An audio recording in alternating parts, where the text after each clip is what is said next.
Hello guys, good morning. Ito na naman ako sa aking daily routine. Kasi palapit na yung lunch ko. Ayun, gumagawa na ako ng pagkain ko sa lunch. Kasi sa breakfast ko, hindi ako kumakain. Iinom lang ako ng 2 basong plain water. Warm siya. So, ito na siya. Ito ang ginagawa ko. Tapos, ginaganon ko lang siya, nilinis ko lang yung skin ng celery. Ito siya ay celery. Alam nyo ba guys na yung celery is maganda sa ating katawan. Maraming benepisyo. Yan o. Tsaka sa may mga ano dyan, yung mataas ang level ng blood pressure nyo, pwede kayong kumakain nito.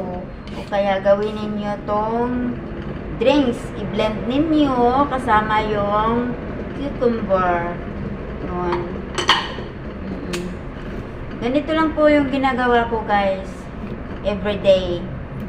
Kasi mahirap talaga pag tayo'y magkasakit guys. At saka wala naman tayong maraming pera para pangpagamot, diba? Pangpabili ng mga maintenance. Ang mahal kasi ng mga gamot ngayon. At saka sa akin guys, sa akin sarili, ayaw ko kasi mag-take ng gamot, no? Kasi ayaw kong sanayin yung katawan ko na nag-take ng mga medicine. Kaya dito ako sa healthy.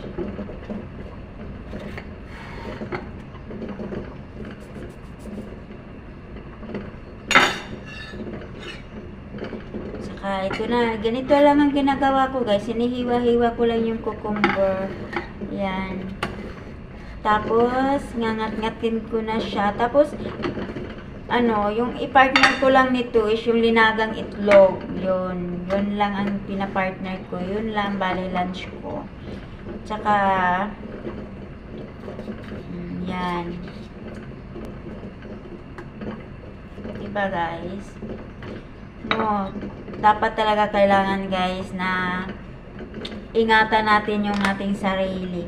At saka, iwas tayo sa pagtitake ng mga gamot.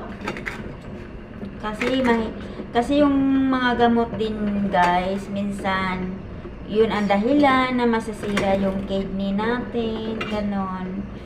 So, dito ako nagre-remedy sa aking kalusugan kasi ayaw kong kasi ng gamot.